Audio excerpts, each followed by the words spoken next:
अस्सलाम वालेकुम dear students, मैं हूं आपकी टीचर मिसेस फ़ज़ीलत मजीद इमरान। याद रखिए कि बहैसियत मुसलमान हम लोग ज़िंदगी में कभी भी किसी भी मामले में गुमराही का शिकार नहीं हो सकते बशर्ते कि हम में सिर्फ दो चीज़ें पाई जाएं। पहली चीज़ ये कि नेक नियति के साथ हम अल्लाह से हदायत तलब करें, और दूसरी चीज़ ये है कि कुरान मजीद जो कि हर इंसान के लिए खुदा का मैसेज है, अल्लाह का पैगाम है, उसको पढ़ के और उसको समझने की कोशिश करें और उसको फॉलो करने की कोशिश करें। फ़िलहाल अगर हम बिल्कुल बात को कंक्लूड करें तो इन्हीं दो नुकात पे बात ख़त्म होती है। आप इस पे फोकस रखें तो इंशाल्लाह ज़िंदगी में हमेशा कामयाब और कामरान रहेंगे। और एक बात याद रखें कि कामयाबी और कामरानी हदायत है, ना कि दुनियावी मालो असबाब। हमने बात की थी पेरिफेरल नर्वस सिस्टम की, और मैं उसके आगे हमने देखा था कि इसका जो मोटर पाथवे है, इसके दो सिस्टम्स होते हैं। और हमने ये कहा था पिछले अपने प्रीवियस लेक्चर में कि यहाँ से इंशाल्लाह हम आगे बात को डिस्कस करना शुरू करेंगे। इसमें सबसे पहले है somatic nervous system. It is responsible for the conscious and voluntary actions, यानी कि जो हम रज़ा कराना तौर पर आज़ादी के साथ अपने शौर के साथ जो हम मुख्तलिफ़ किस्म की एक्टिविटीज़ करते हैं, एक्शन करते हैं, अमल करते हैं, ये उसके लिए ज़िम्मेदार होता है। It include all the motor neurons that conduct impulses from CNS to skeleton muscles, यानी कि हमारा जो जिस्म का जो ढांचा है, हड्डियों का जो सिस्टम है, उसको सेंट्रल नर्वस सिस्टम से जो भी तहरीक मिलती है, इम्पल्स मिलती है, ये उसके मुताबिक अमल करता है।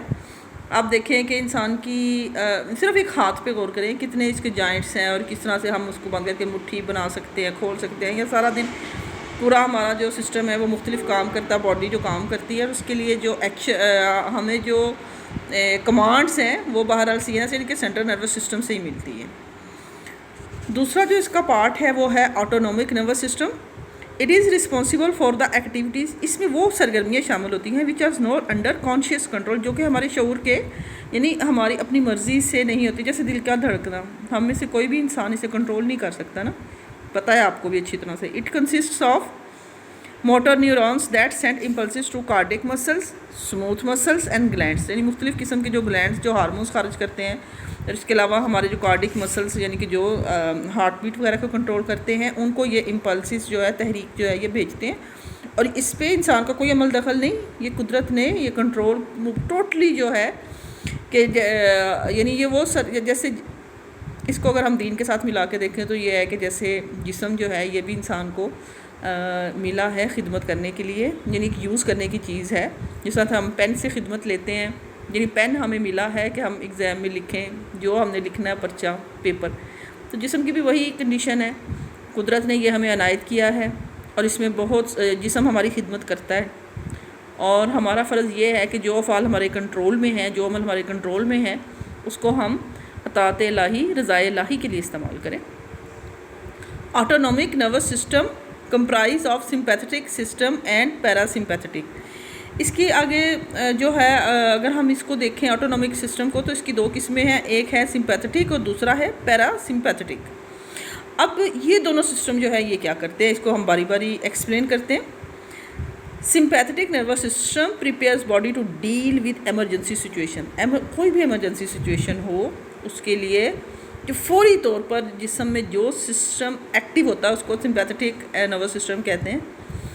इसको एक्सप्लेन करने से पहले मैं आपको एक एग्जांपल देती हूँ। आप बड़े सुकून से खड़े हैं किसी दरख्त के नीचे, अचानक आप देखते हैं कि एक खूनख्वार कुत्ता खुदा न खास्ता आपकी तरफ देख रहा है, तो उसके बाद आपने जो करना है वो माइंड में ले आए, आप आपको बड़ी अच्छी तरह ये समझ आ जाएगी आगे जो भी है। या अगर आप देखते हैं कि अचानक कोई अंधेरा है, आप अंधेरे में सड़क पे खड़े हैं किनारे में, अचानक कोई गाड़ी की लाइट्स आपकी तरफ बढ़ती हैं, तो उसकी हेडलाइट्स देख के आप जो करते हैं उसको समझते, उसको माइंड में रखते हुए अब इस एग्जाम्पल आप इसको समझिए, आपको बड़ी अच्छी समझ आ जाएगी। This is often called the fight और फ्लाइट रिस्पॉन्स। इसको ये जो रिस्पांस है, क्योंकि ये जिस्म इसमें हम ना सोचते हैं ना समझते हैं, हमें ख़ुद नहीं पता होता हमारा जिस्म जैसे ना, जैसे मैं लाइक अ पपेट, हमें ऐसा ही फील होता है हम कर रहे हैं जो भी कर रहे हैं, तो इसको इस रिस्पांस को कहते ही फ़ाइट और फ्लाइट है। ड्यूरिंग एन एमरजेंसी सिचुएशन, इस तरह की जो एमरजेंसी की सिचुएशन है उसके अंदर हम क्या करते हैं, कोई भी इंसान, this system takes necessary action, ये सिस्टम जो है ये एक्टिव हो जाता है और ये ज़रूरी एक्शन जितने भी हैं फौरी तौर पर जिसम करने शुरू कर देता है। For example it dilate pupils, accelerate heart beat, increase breathing rate and inhibits digestion, यानी एकदम से हमारा जो निज़ाम हज़म है वो डिस्टर्ब हो जाता है, सांस जो हार्ट बीट है वो भी तेज़ हो जाती है, दिल की धड़कन भी तेज़ हो जाती है, सांस की रफ्तार भी तेज़ हो जाती है, पुतलियाँ जो हैं वो भी अपनी जगह पर फिक्स नहीं रहती, यानी आँखों की जो पुतलियाँ। व्हेन स्ट्रेस एंड्स, जब स्ट्रेस ये दबाव ख़त्म, यानी जब हम देखते हैं कि हमें सुकून महसूस हो जाता है, हमें एक दफ़ा खौफ की, डर की या किसी भी एमरजेंसी सिचुएशन से जैसे हम बाहर निकल आते हैं तो क्या होता है, व्हेन स्ट्रेस एंड, जब ये स्ट्रेस ख़त्म होता है, the parasympathetic nervous system takes action and normalize all the functions. तो जो पैरासिम्पैथेटिक सिस्टम है वो एक्टिव होता है और बॉडी के सारे फंक्शंस को दोबारा नॉर्मल कर देता है, यानी बॉडी को पैगाम मिल जाता है कि अब हालात ठीक है, अब कूल डाउन हो जाओ। It causes pupils to contract, promote digestion and slows the rate of heart beat and breathing rate, यानी कि सांस, दिल की धड़कन, ये सब नॉर्मल हो जाता है जिस्म का। बाकी आँखों की पुतलियाँ जो है वो भी अपनी नॉर्मल साइज़ में आ जाती हैं और निज़ाम हज़म जो है वही पूरी बॉडी जो है एक दफ़ा वो नॉर्मल अपना सिस्टम जो है उसमें आ जाती है। जो हमने पीछे पढ़ा है उस सब की ये एक आउटलाइन है, आपने लेसन के साथ साथ इस आउटलाइन को अच्छी तरह से देखना है। इंशाल्लाह कल हम रिफ्लेक्स सेक्शन जो है उसके बारे में पढ़ेंगे।